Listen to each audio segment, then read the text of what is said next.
We get the Chargers that lose this game in heartbreaking fashion. We'll get to the end of the game in a little bit, but they lose this game in heartbreaking fashion. But there was an interesting component of this offense that we can play forward that you're going to watch tonight that will matter this season, not for the Chargers, but instead for the Colts, because we saw Phillip Rivers just out there slinging it and looking like the Phillip Rivers that I remember watching, destroy my beloved Raiders time and time again. We saw that version of Phillip Rivers, but he also had an offensive coordinator in Frank Reich that's now the head coach for the Colts. It was a little bit of a reunion there, or it is now a reunion that I'm watching and saying, God, this is why Colts fans are so hyped about this season. It is very interesting to say, all right, Indianapolis fans, you are getting rewarded to watch Phillip Rivers in a Frank Reich-led offense with a Wisconsin running back in the backfield. And this season, you are going to get to watch a Frank Reich-led team with a Phillip Rivers quarterbacked offense with a great Wisconsin running back in your field. The difference that you're going to see it tonight, this game tonight is really, I think, the story of the Phillip Rivers era in San Diego and with the Chargers even after they moved to Los Angeles. You had a revolving door of injured dudes up front on the offensive line. Like in this game, and a couple of my really good buddies were playing in this game. And Trevor Robinson, who was starting at center, and Chris Watt, who ended up going into the game at left guard. And you had a bunch of banged up bodies that were moving around in there, and you saw a lot of pressure on Phillip Rivers this game. And if you're a Colts fan, you're looking at this and salivating because you're saying, all right, one of the real issues for Phil in this game was he was under a lot of duress. He was getting hit, touched, and bothered a lot during this game. That ain't going to happen behind the meat slab that you've got now in Indy.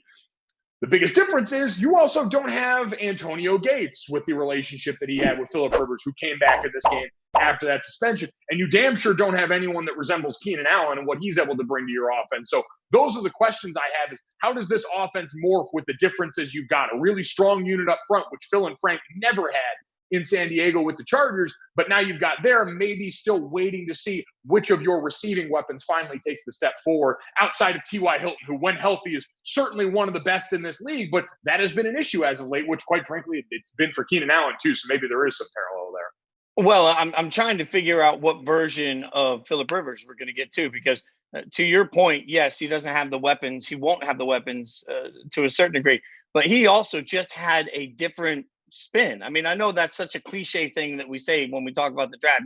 Guy can really spin it. Of course, he's a quarterback. He's trying to be in the NFL, of course.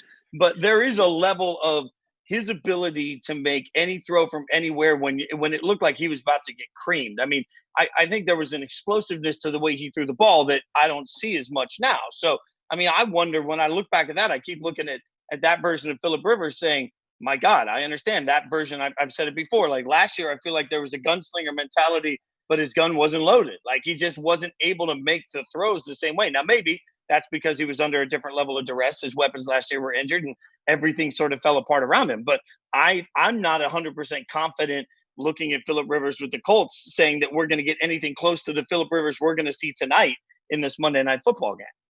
And I think that's the beauty of it is he won't have to be. It'll be different. Obviously, I think a lot of what happens, quite honestly, with Phillip Rivers and his demise and the way we talk about the physical cliff he's reaching is just that throwing motion. Like his weird shot put arm action has always looked painful. And so as he gets older and a few of those balls go incomplete, it looks like an even more precipitous drop-off when it might not be. I think the combination of an offense that is certainly one of the more run-first offenses in the NFL for reasons we all kind of understand, I think that's going to help a lot. But then I think just, again, we talk about continuity and comfort, and so much of the conversation this offseason has been around quarterbacks landing with coordinators they knew in a time where people can't get together, in a time where we're not sure when teams are going to be back on the field going through a lot of this together. The adjustments and tweaks will be interesting because we mentioned all the different parts there, but at the very least now, you've got the benefit of all this information that it's no disrespect to Jacoby Brissett, who had been there in that offense with that team for a couple of years, but